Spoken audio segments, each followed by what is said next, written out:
Hello दोस्तों, स्वागत है हमारा न्यू वीडियो में। आज क्लास 10 का चैप्टर 1 साइंस का लाए हैं रासायनिक अभिक्रियाएं एवं समीकरण। आज इस चैप्टर को आप लोग को पूरा अच्छा से समझाने वाले हैं। अच्छा से चलिए चलते हैं चैप्टर की तरफ। तो पहला टॉपिक क्या है? अभिक्रिया। अभिक्रिया पहला टॉपिक क्या है? अभिक्रिया। तो अभिक्रिया क्या है? तो देखिए दोस्तों, अभिक्रिया क्या है? जब दो या दो से अधिक पदार्थ दो या दो से अधिक पदार्थ आपस में जुड़कर अथवा टूटकर कोई नए पदार्थ का निर्माण करते हैं तो उसे अभिक्रिया कहते हैं। तो समझे दोस्तों, अगर दो पदार्थ आपस में जुड़ता है या फिर टूटता है और नए पदार्थ का निर्माण करता है उसे अभिक्रिया कहते हैं। समझे अभिक्रिया किसे कहते हैं? उसके बाद अगला टॉपिक चलते हैं रासायनिक अभिक्रिया। रासायनिक अभिक्रिया क्या है? तो रासायनिक अभिक्रिया क्या है? तो रासायनिक अभिक्रिया क्या है? तो रासायनिक अभिक्रिया जब दो या दो से अधिक तत्व आपस में जुड़कर अथवा टूटकर कोई नए पदार्थ का निर्माण करते हैं तो उसे रासायनिक अभिक्रिया कहते हैं। इसमें तत्व, जब दो या दो से अधिक तत्व जुड़कर अथवा टूटकर कोई नए पदार्थ का निर्माण करता है तो उसे रासायनिक अभिक्रिया कहते हैं। और जब कोई दो या दो से अधिक पदार्थ मिलकर अथवा टूटकर नए पदार्थ का निर्माण करते हैं उसे अभिक्रिया कहते हैं। तो इसके रासायनिक अभिक्रिया में जब दो या दो से अधिक तत्व आपस में जुड़कर अथवा टूटकर नए पदार्थ का निर्माण करते हैं तो उसे रासायनिक अभिक्रिया कहते हैं। समझे दोस्तों? इसका उदाहरण दिखाते हैं। देखिए उदाहरण मैग्नीशियम प्लस ऑक्सीजन। तो दोनों अभिक्रिया करके क्या बनाया? Magnesium oxide. तो देखो, मैग्नीशियम प्लस ऑक्सीजन अभिकारक है और मैग्नीशियम ऑक्साइड उत्पाद है। मतलब जो अभिक्रिया करता है उसे अभिकारक कहता है, जो अभिक्रिया करने के बाद जो बनाता है उसे उत्पाद कहते हैं। समझे दोस्तों? अगला टॉपिक चलते हैं। मतलब एक नोट देख लीजिए। नोट है क्या? देखिए, रासायनिक अभिक्रिया से बने नए पदार्थ का गुण पुराने पदार्थ के गुण से अलग होता है। तो समझे दोस्तों, अगर रासायनिक अभिक्रिया से जब भी नए पदार्थ का बनता है तो उसका गुण पहले पुराने पदार्थ के गुण से अलग होता है, कभी समान नहीं होता, हमेशा अलग रहता है। समझे दोस्तों? अगला टॉपिक चलते हैं। अगला टॉपिक क्या है? अभिकारक। अगला टॉपिक क्या है? अभिकारक। तो अभिकारक क्या है?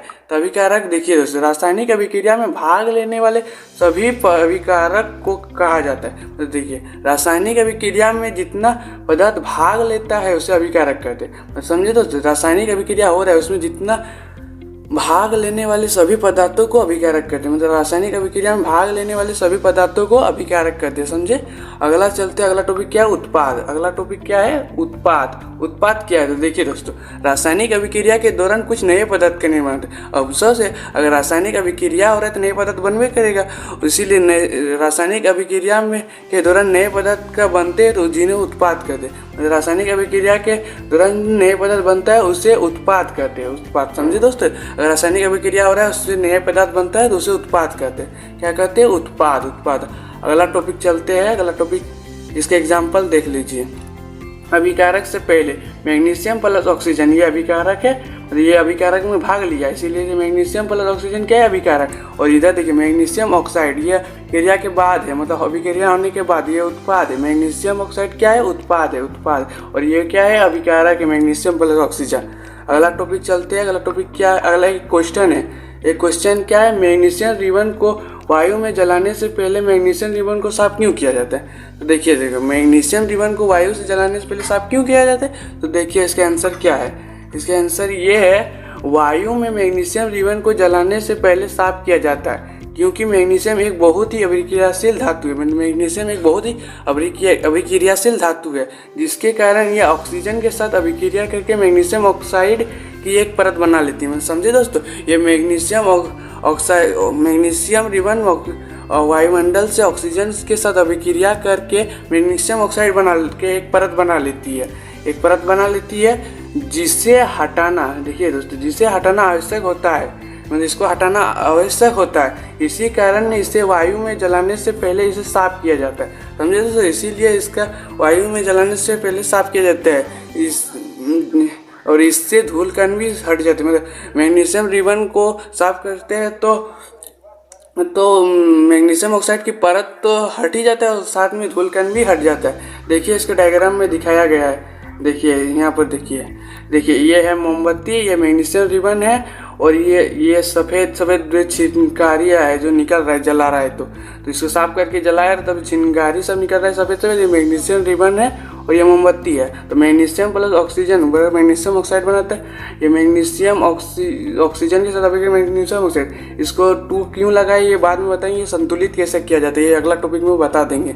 चलिए अगला टॉपिक चलते हैं। अगला टॉपिक क्या है, रासायनिक समीकरण। तो देखिए दोस्तों, रासायनिक समीकरण क्या है। रासायनिक समीकरण क्या है, तो रासायनिक समीकरण देखिए, जब रासायनिक अभिक्रिया में भाग लेने वाले सभी तत्वों तथा यौगिकों को, मतलब देखिए रासायनिक अभिक्रिया में भाग लेने वाले सभी तत्वों या यौगिकों को उसके संकेतों, मतलब उसके संकेत तथा सूत्रों के माध्यम से दिखा दिया जाता है, तो उसे रासायनिक अभिक्रिया। तो समझे दोस्तों, जब रासायनिक अभिक्रिया में भाग लेने वाले सभी तत्वों या तथा यौगिकों को संकेतों अथवा सूत्रों के माध्यम से दिखाया जाता है, तो उसे रासायनिक समीकरण कहते हैं। तो समझे, मैग्नीशियम को Mg, ये इसका रासायनिक संकेत है, इसीलिए इस तरह का दिखा के उसको रासायनिक समीकरण कहते हैं। मतलब देखिए, मैग्नीशियम ऑक्सीजन के साथ जुड़कर मैग्नीशियम ऑक्साइड बनते हैं, इसके रासायनिक समीकरण द्वारा दर्शाते हैं। देखिए रासायनिक सूत्र, तो मैग्नीशियम का Mg, ऑक्सीजन का O, तो ऑक्सीजन देखिए सब गैस में 2 लगाया जाता है, तो ऑक्सीजन O2 हो गया, और इधर मैग्नीशियम ऑक्साइड तो MgO, तो इसको रासायनिक सूत्र ऐसा बनाया जाता है। समझे दोस्तों, मैग्नीशियम का Mg और ऑक्सीजन का O2, तो दोनों प्लस हो गए तो 2Mg हो गया। ये 2 लगता है, ये सब बाद में बताएंगे संतुलित कैसा किया जाता है। अगला एग्जाम्पल देखते हैं एल्यूमिनियम ऑक्सीजन का। एल्यूमिनियम प्लस ऑक्सीजन बराबर एल्यूमिनियम ऑक्साइड बनाते हैं, तो एल्यूमिनियम के Al, ऑक्सीजन को O2, तो बराबर होगा Al2 और O3, तो ये होगा इसका रासायनिक समीकरण। रासायनिक समीकरण समझे दोस्तों, इसको बोलते हैं इसका रासायनिक समीकरण। Al प्लस O2 विक्रिया करने के बाद Al2 प्लस O3, ये इसका रासायनिक समीकरण। अगला टॉपिक चलते हैं संतुलित रासायनिक समीकरण। संतुलित कैसे किया जाता है, संतुलित रासायनिक समीकरण, अगला टॉपिक ये है। तो देखिए, वह रासायनिक समीकरण जिसके अभिक्रिया से पहले, मतलब अभिक्रिया से पहले तथा अभिक्रिया के बाद, मतलब अभिक्रिया होने के बाद, अर्थात अभिकारक तथा उत्पाद, मतलब अभिकारक और उत्पाद दोनों में तत्वों के परमाणु द्रव्यमान समान रहती है, मतलब परमाणु द्रव्यमान समान रहती है, उसे संतुलित रासायनिक समीकरण कहते हैं। तो समझे दोस्तों, देखो संतुलित रासायनिक समीकरण क्या है, मतलब अभिक्रिया होने से पहले तथा अभिक्रिया होने के बाद परमाणु संख्या की द्रव्यमान समान रहती है, उसे संतुलित रासायनिक समीकरण कहते हैं। इसको एग्जाम्पल द्वारा समझाया जाता है। उदाहरण क्या है, देखिए उदाहरण देखिए हाइड्रोजन प्लस क्लोरीन बराबर HCl का बना, तो हाइड्रोजन H2 Cl2 बराबर HCl का होगा। तो हाइड्रोजन प्लस Cl, ये अभिकारक है, ये उत्पाद है, मतलब अभिक्रिया होने से पहले, अभिक्रिया होने के बाद।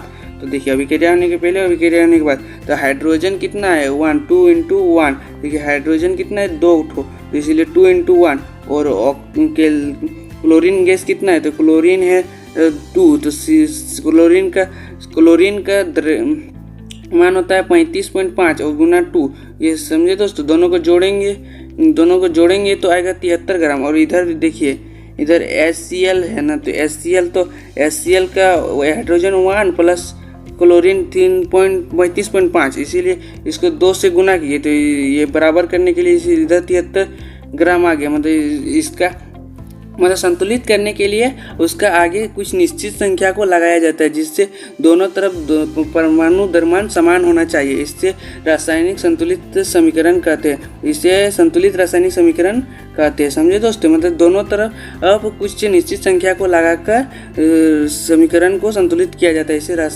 संतुलित रासायनिक समीकरण कहते हैं। अगला टॉपिक चलते हैं।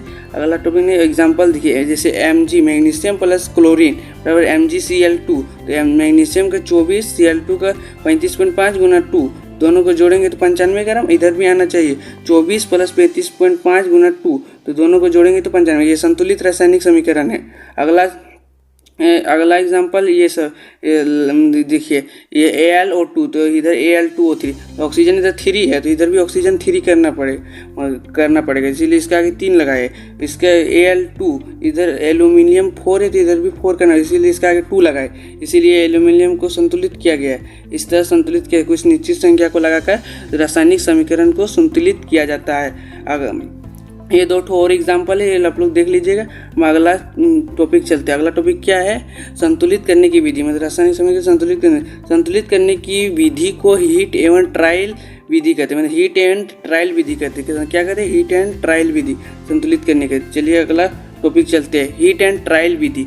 इस विधि में तत्वों तथा यौगिकों के पहले निश्चित संख्या, बोले ना दोस्तों कि इस विधि द्वारा यौगिकों तथा तत्वों के लिए कुछ निश्चित संख्या को लगाकर रासायनिक समीकरण को संतुलित किया जाता है। तो समझे दोस्तों, मतलब किसी भी रासायनिक समीकरण में उसके पहले कुछ निश्चित संख्या को लगाकर उसे संतुलित किया जाता है। एग्जाम्पल देखिए, एग्जाम्पल 1, जैसे Fe प्लस H2O बराबर Fe3O4 प्लस H2। तो देखिए इधर Fe3 है तो इसके आगे 3 लगाए, इसीलिए 3 हो गया। और इधर देखिए ऑक्सीजन 4 है, ऑक्सीजन 4 है तो इसीलिए ऑक्सीजन के पहले 4 लगाए।